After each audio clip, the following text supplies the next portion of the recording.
think it's worth having some steaks and some roasts for when we want to have a roast or when we want to have steaks, like on the grill. And if we have too many, we can always make effectively make some stew meat out of it and have a stew.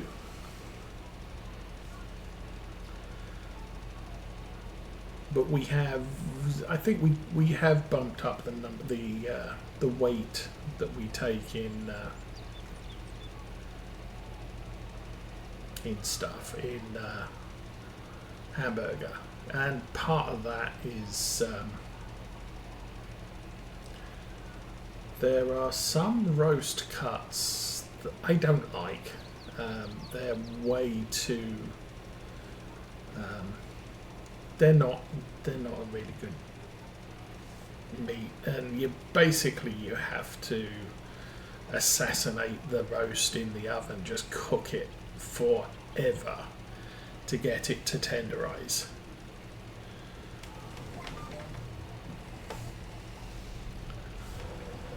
So I don't mind not having any of those and just having that ground up with the rest of the ground beef. But that's for next month. Mike will give us a call and say, yeah, I'm sending my cows off next week. You need to call up the peoples and put in your order.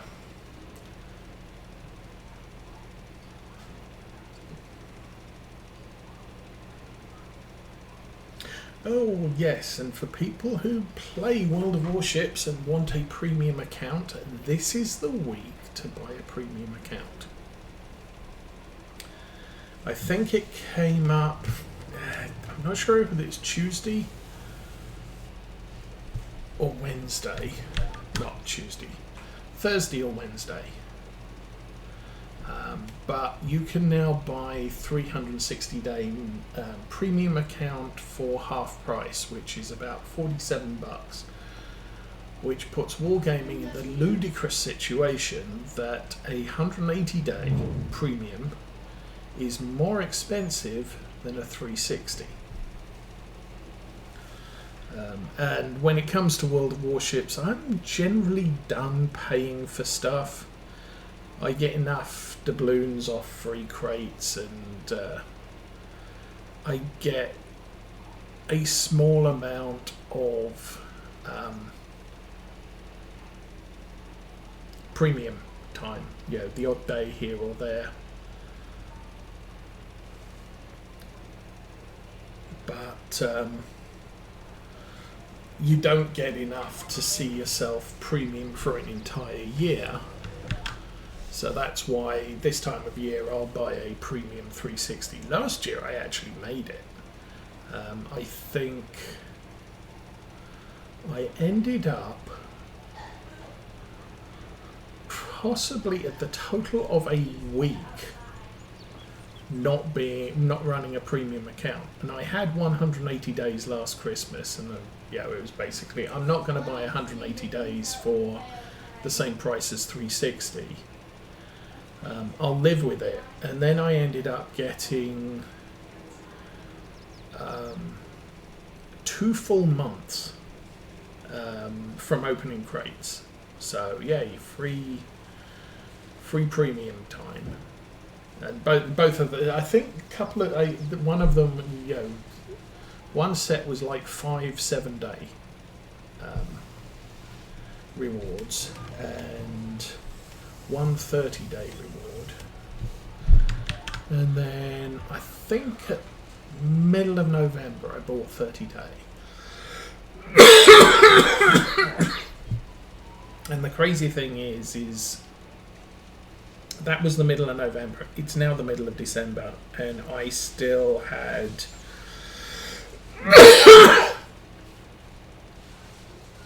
15 days because of all the rewards you get at the end of the year.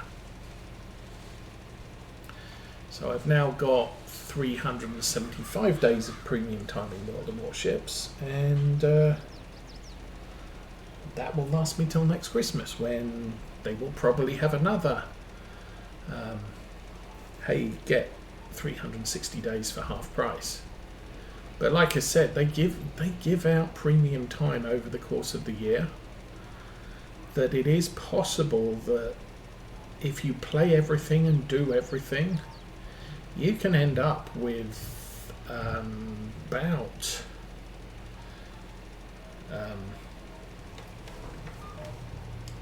possibly 140 days free. Which is, yeah, I'm not complaining about that. So I think you need probably, with food empty again, you probably need about 200 days at Christmas, and you can skip out buying any more for the next year.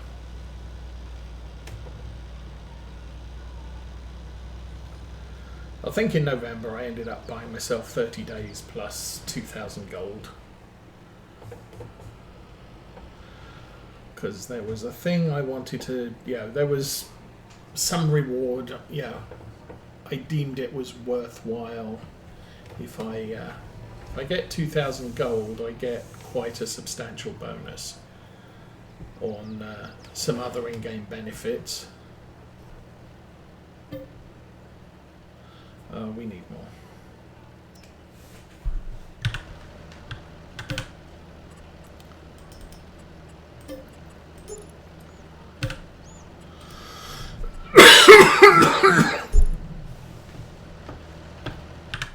But I'm already back to like 2,000, 1,700 gold. So, and that again is from rewards. I think my biggest boost in gold that I ever got was when they decided to bring back the Missouri. And so they basically had a progressive series of crates that cost an absolute nightmare amount of gold to open all the crates, and there was a percentage chance you would end up with a Missouri, but you could click on the crate, see what was in it, and decide whether you wanted to buy it or not. So I just well, I'll look what's in the first crate. This doesn't have, or this particular promotion doesn't have anything I absolutely need, because I already had the Missouri. Well, I clicked on the first crate, and it was like, unfold. It was like, I think probably about 1,000 gold to open the crate. So I clicked on the crate to see what was in it. It was the Missouri. Okay, fine. So I've already got one, so I don't get another one. But it basically said, if you already have this, you get 18,000 gold instead of getting the Missouri. So, okay then, no brainer. I am opening this crate. I am going to, for 1,000 gold, I'm going to get 18,000 gold back because I already have the Missouri. And we'll go from there. Now, most people would suggest, it's not worth it. You end up, if you calculate the monetary value of all the gold you had to spend to open all of the crates, and you didn't get the Missouri till the last one, you would end up spending about 150 bucks of real world money. I ain't doing that. But hey, if you want me to spend $2 and get 20 bucks of gold back, sure, yeah, I'm going to do that. Be stupid not to. So that was the best reward I got from a crate. Was just, yeah, get the Missouri. Plus, because I already had the Missouri, Wargaming had said they'd screwed up the economy on the Missouri. The Missouri you didn't even have to have a good game, and you could earn 1 million in-game credits. And most mainline ships, if you don't have a good game, you can lose money. But typically, mediocre game, you can make 40,000 credits after you've repaired the ship. And that's not counting as bad. Well, there you go.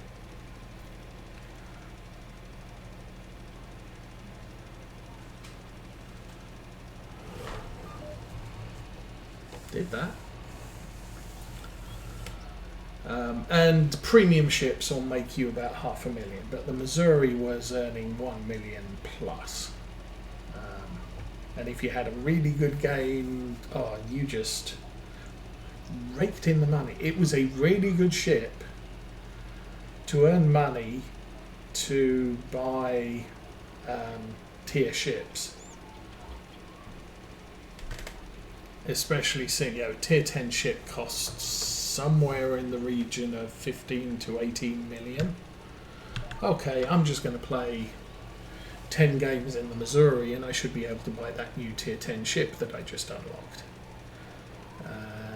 And Wargaming basically took the Missouri off the market. The economy for the Missouri is broken. You will never see this ship again. And they occasionally gave it away in Santa crates, but people would spend ludicrous amounts of money just to get it, so it really wasn't a good deal. Well, then they decided we'd like to bring the ship back because it does have historical significance.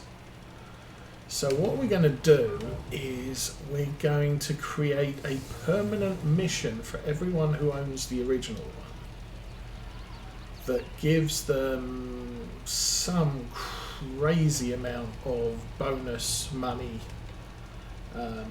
for every battle they play in it. And then we will re-release it with a more sensible economy level. So I've got the permanent bonus mission for the Missouri, and now everybody can get it, but they don't get the ludicrous economy attached to it. They just get the normal tier 9 economy, which is fine, I think. What I wish they'd do is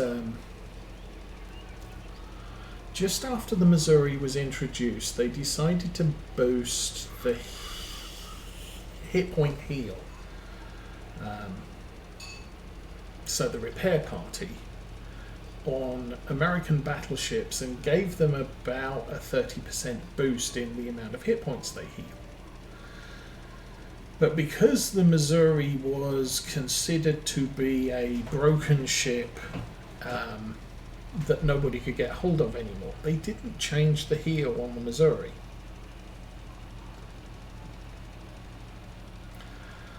So at the time it was sort of, but we get the boosted economy, so the only reason most people are playing the Missouri is to earn extra credits so they can unlock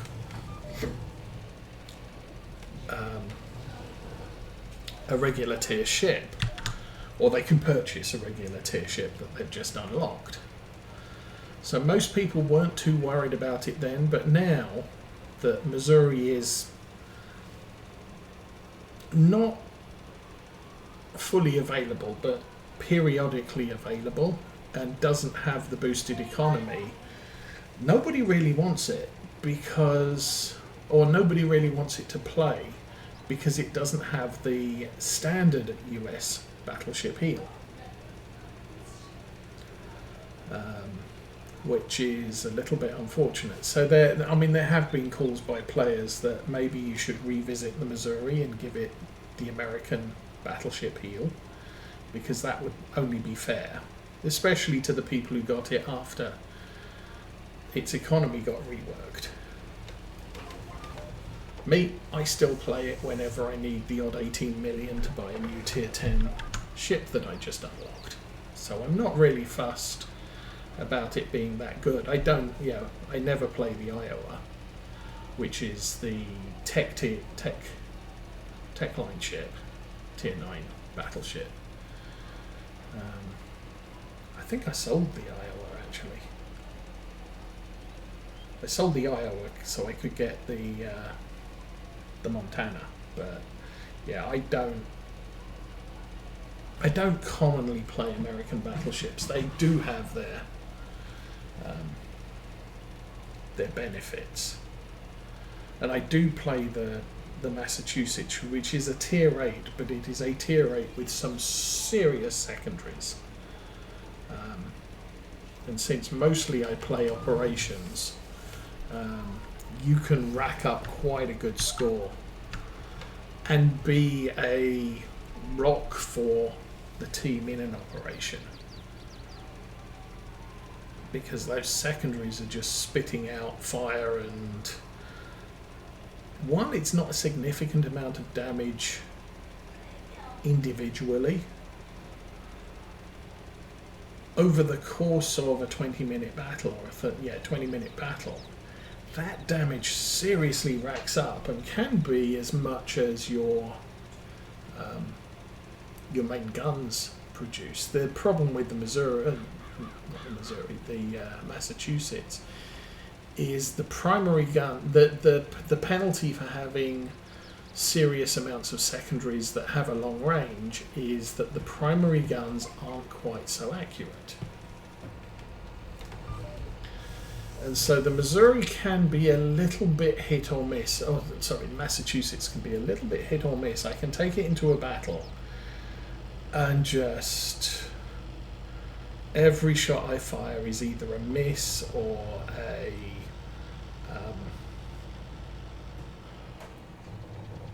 just not a good result.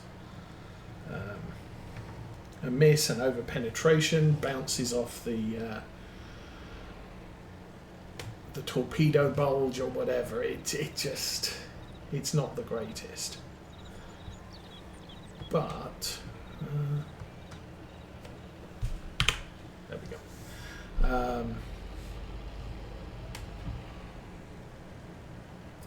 Again, this needs a service, so we'll go in here and do that first.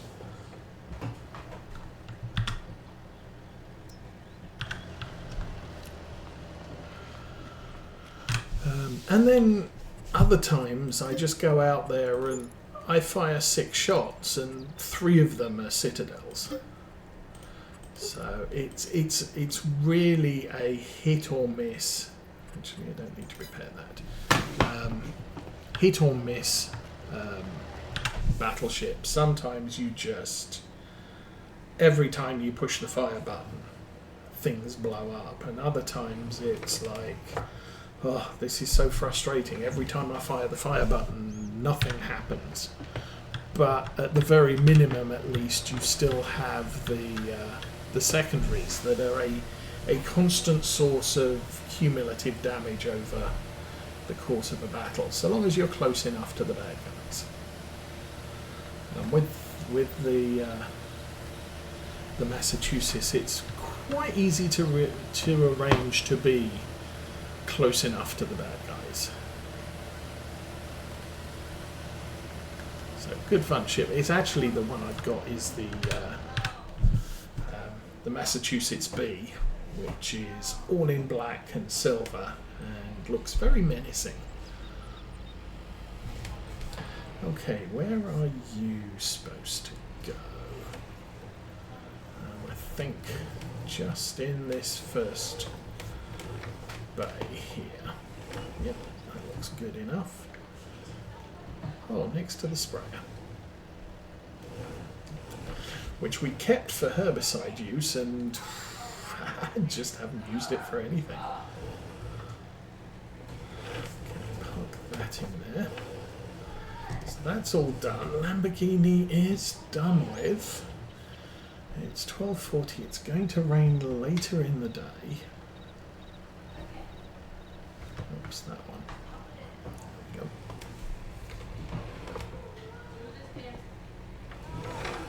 So I need to get the sprayer out in that field and all the grass sprayed before the rain comes.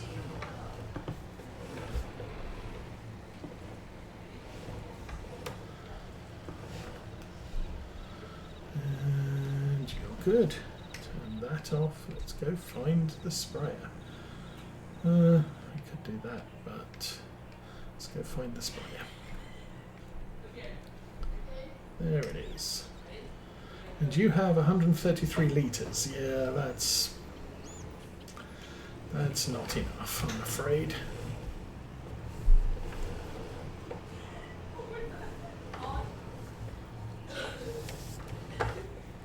Oops. I also need to figure out where to put the chicken coop too. Okay, that says refill. No.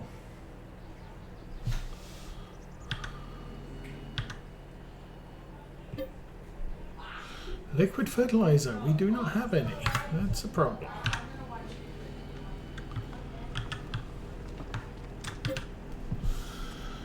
Okay. No, other one. That one. Yay. 100,000, 50,000 litres. 10,000 litres. So 10,000 litres is more than 2 tanks. I think we'll get 20.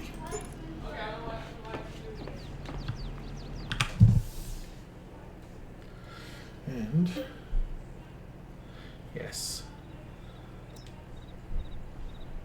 that's filling up.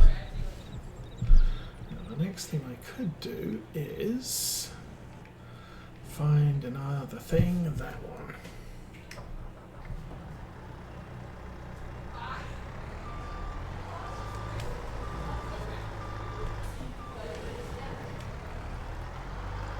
There's a bit of a ramp coming out of there. This entire yard is... Oops, let's pick the forks up. A little bit less than ideal, I think.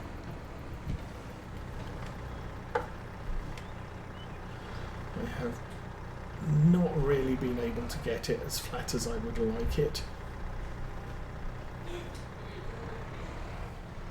There we go.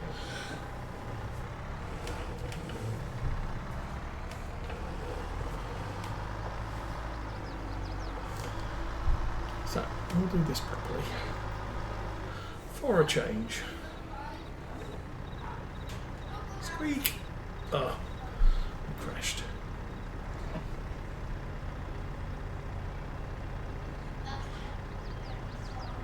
And that's some.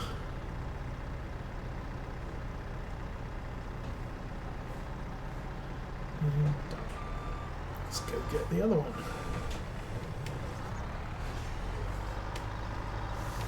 2. There's 2.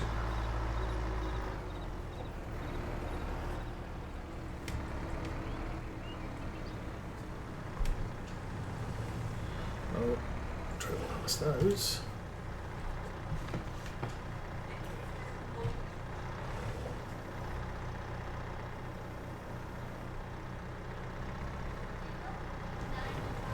Awesome.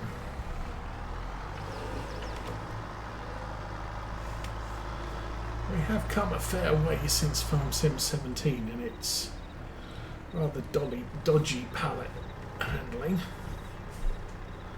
But even this isn't... It could do with a little bit of refinement.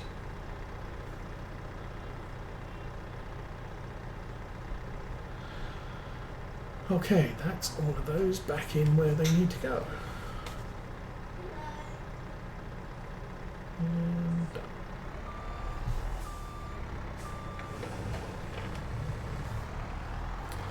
I'll park this over here for now.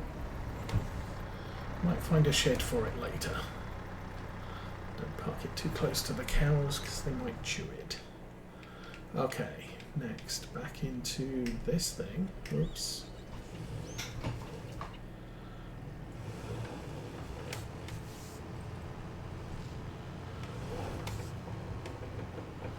Now this should have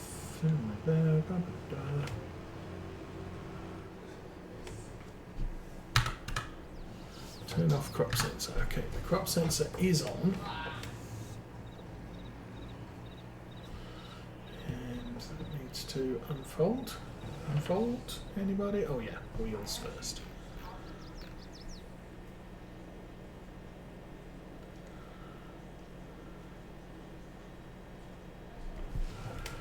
And over a little bit. And do the thing. A plus heading, A plus 90. Alt X.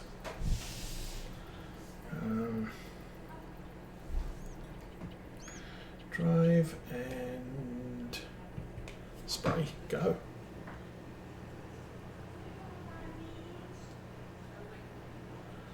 So this should, for the most part,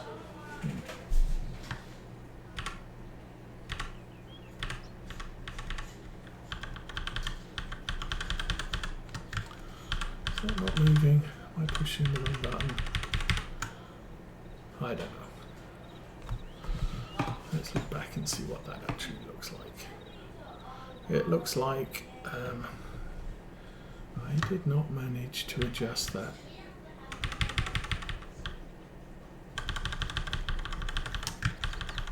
Ah, that's how to move it. Okay. Move that over to that edge.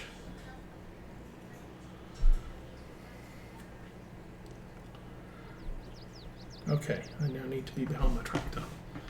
This is a good place to be. Let's come about and